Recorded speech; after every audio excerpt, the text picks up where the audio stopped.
اللہ کے حبیب صلی اللہ علیہ وسلم کی خدمت میں ایک شخص حاضر ہوا اور اس نے اذن جہاد طلب کیا. حضور میں جہاد پہ جانا چاہتا ہوں, مجھے اجازت مرحمت فرمائے.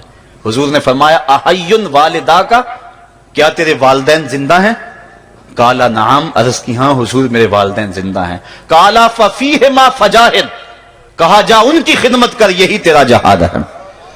ماں باپ کو بلکتا ہوا چھوڑ جائے اور آپ جہاد پہ چلا جائے, ماں فالج میں گری ہوئی ہے اور بیٹا تبلیغی گشت پہ چلا جائے, باپ تڑپ رہا ہے اور بیٹا پیر کی چوکھٹ پہ جھاڑو دیتا پھرے, اللہ راضی نہیں ہوگا. میں سچ کہتا ہوں, اپنے بھی خفا مجھ سے ہیں بیگانے بھی ناخوش, کہ میں زہر حلال کو کبھی کہہ نہ سکا کند.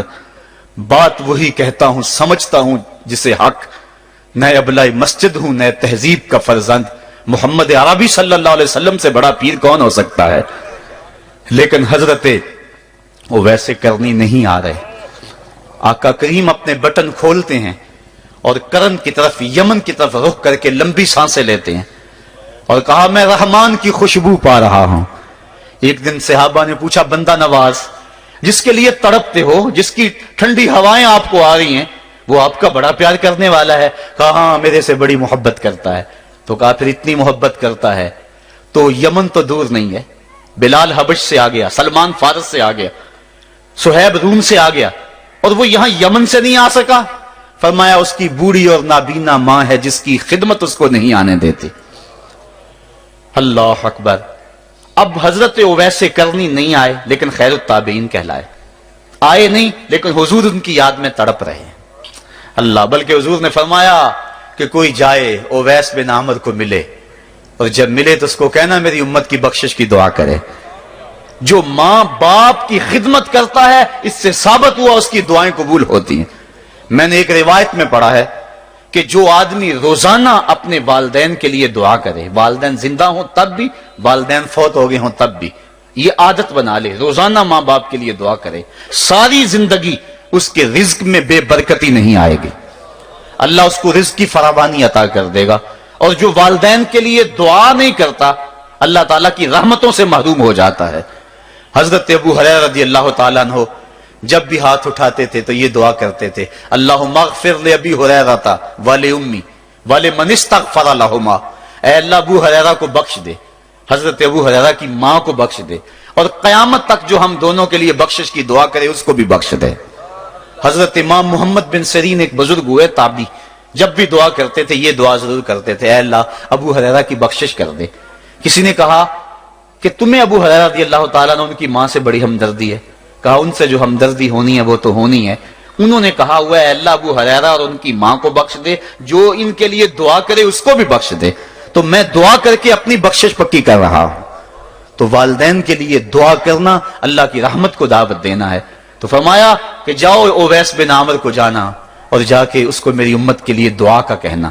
حضرت سیدنا عمر فاروق حضرت علی المرتضیٰ گئے, جا کے ڈھونڈا تلاش کیا, اویس بن عامر ملے, حضور کا سلام کہا, بس پھوٹ پھوٹ کے رونے لگے. کہا بتاؤ میرے رسول کے لبوں پہ میرا نام کیسے آیا تھا, حضور میرا جب تذکرہ کرتے تھے کیسے کرتے تھے. یہ درد دیکھا تو بولے کہ کیا آپ اتنی محبت رکھتے ہیں تو پھر ملنے کیوں نہیں آئے حضور کو, اتنا جو پیار رکھتے ہیں تو زیارت کرنے کیوں نہیں آئے.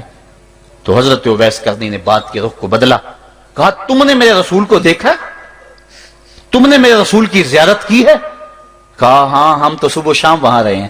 کہا پھر بتاؤ حضور کے یہ ابرو جڑے ہوئے تھے یا کھلے ہوئے تھے؟ اب دونوں حیران ہو گئے. کہا تم نے تو دیکھا, میں نے تو دیکھا نہیں, تم بتاؤ نا, پھر میں تو گیا نہیں, مجھے کہتے ہو گیا نہیں, تم بتاؤ حضور کے ابرو جڑے ہوئے تھے یا کھلے ہوئے تھے؟ حیران ہیں. کہا حضور آپ ہی بتلائیے. کہا کوئی دور سے دیکھتا تو جڑے ہوئے نظر آتے, قریب آ کے دیکھتا تو کھلے ہوئے نظر آتے. یہ وہ ہے جو ماں کی خدمت کرتا رہا اور حضور کے دربار میں حاضر نہیں ہو سکا, لیکن حاضری اس کی تھی, وہ جہاں بھی تھا وہ نبی کے قرب میں تھا. تو اس لیے ماں باپ کی خدمت اتنا بڑا وظیفہ ہے. حضرت بایزید بستامی کہتے ہیں میں نے حق معاف کروا لی اپنی ماں سے, کہ ماں تیرے حق ادا کروں یا اللہ کے حق ادا کروں, تو مجھے اپنے حق معاف کر دے, میں اللہ سے اپنے حق معاف کروا لیتا ہوں, اپنی اللہ کو راضی کر لیتا ہوں. جنگلوں میں گھومتے رہے, 12 سال بیت گئے. ایک دن دوبارہ آئے, بستام کی سمت سے گزرے, خیال آیا چلو ماں کو سلام کر جاؤں. तहज्जुद का वक्त था, रात का वक्त था, दरवाजे पे खड़े रह गए कि मेरी माँ सोई होगी, मैंने कभी कोई खिदमत नहीं की माँ की, तो अब उठा के तकलीफ क्यों दूं। सारी रात खड़े रहे। जब तहज्जुद का वक्त गुजरा तो नाली से पानी आया, समझ गए कि मेरी माँ तहज्जुद के लिए उठी है। दरवाजे के करीब हो गए तो माँ ने हाथ उठा लिए, कहा अल्लाह मेरा बेटा बा यजीद तेरी तलब में निकला हुआ है, मैंने उसे अपने हक माफ कर दिए, तू उसको अपना विसाल अता कर दे। हजरत बा यजीद दरवाजा खटखटाने लगे और मां के कदमों में लिपट गए और रो के कहने लगे, जिस रब को मैं जंगलों में तलाश करता हूं वो तो रब मेरी मां के पास है। तो मां की दुआओं में अल्लाह की रिजा है। मां राजी हो जाए तो समझ लो खुदा राजी है। अल्लाह ताला जल्ला शानहू ने इरशाद फरमाया, वक़दा रब्बुका अल्ला ताबुदू इल्ला इय्याहु, तेरे रब ने यह तय कर दिया है कि उसके अलावा किसी की पूजा नहीं करोगे।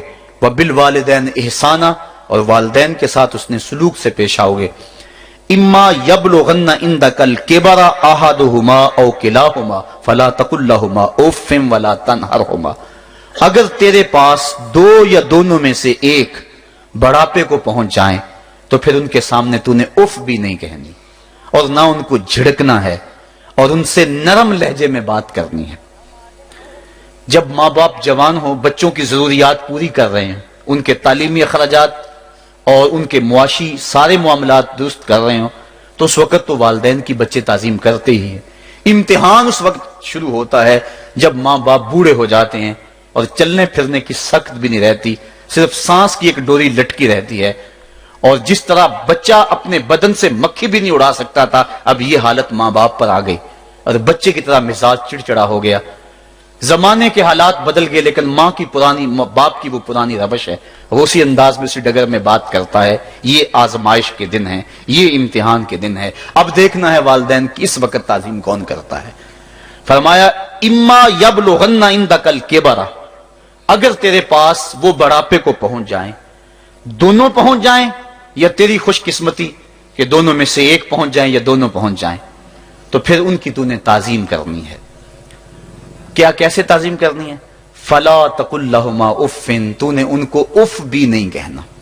हजरत इमाम फखरुद्दीन राजी के हवाले से मैं आज ही सुबह या गुज़श्ता शब उफ की तशरीहात देख रहा था। उन्होंने 12-13 अकवाल बयान किए हैं, लेकिन 2 कौल फरमाते हैं। उफ ये है कि इंसान के बदन के ऊपर जो शफाफ रहता हो, साफ रहता हो, मट्टी पड़ जाए, रेत का जर्रा पड़ जाए तो उसको फूंक मार के उसको हटाता है, तो वो फूंक से जो आवाज पैदा होती है उसको अरबी में उफ कहते हैं।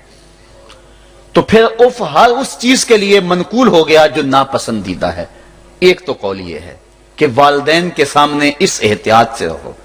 दूसरी बात, आप फरमाते हैं उफ का मफहूम यह है कि जब मां बाप बूढ़े हो जाएं तो बोलो बरास चारपाई पे निकल जाता है और इंसान उनको उठा के उनकी खिदमत करता है, सफाई करता है, कपड़े बदलता है।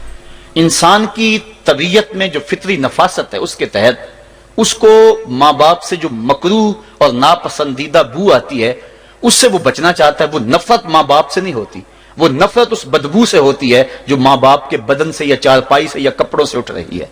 तो बंदा अपने जो है वो नाक पे कपड़ा रख लेता है उस बदबू से बचने के लिए।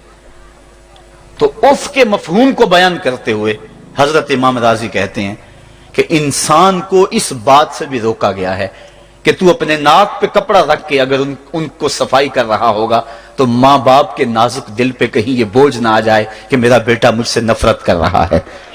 इसलिए वालिदैन की ताजीम का आलम यह है कि तू खुले नाक से उनकी खिदमत करे और वो बदबू सहता रहे और अपने नाक के ऊपर कपड़ा भी न रखे कि तेरे मां और तेरे बाप के दिल के अंदर इतना खलाल और मलाल भी पैदा ना हो। यह है उफ का जुमरा। हजरत इमाम हसन रदी अल्लाह तआला अन्हु ने सारी जिंदगी अपनी वालिदा हजरत फातिमा तो ज़हरा के साथ बैठ के खाना नहीं खाया था।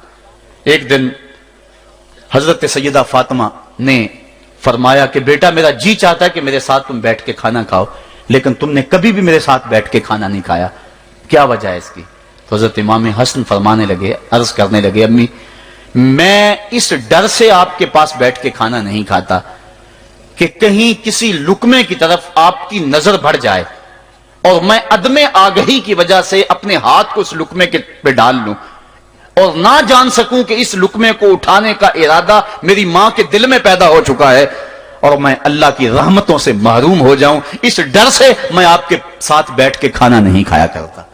यानी मां बाप की ताजीम का आलम यह है, उफ तक ना कहो। हजरत सईद इब्न मुसय्यब रदी अल्लाह ताला अन्हु जलीलुल कदर ताबी हैं, वो फरमाते हैं कि वालिदैन के सामने बेटे की हालत क्या होनी चाहिए। वो फरमाते हैं जिस तरह भागा हुआ गुलाम पकड़ा जाए और उसको पकड़ के जो है वो आका के सामने पेश कर दिया जाए, तो उस भागे हुए गुलाम को पकड़ के जब आका के सामने पेश कर दिया जाए तो जो हालत उस गुलाम की होती है, बेटे की हालत ये मां बाप के सामने होनी चाहिए। अब उन बेटों को सोचना चाहिए जो अपने मां बाप को दकियानूसी का ताना देते हैं और समझते हैं ये ओल्ड फैशन है, इन्हें क्या पता जमाना कहां चला गया है, और उनके फैसलों को मुस्तरद करते हैं।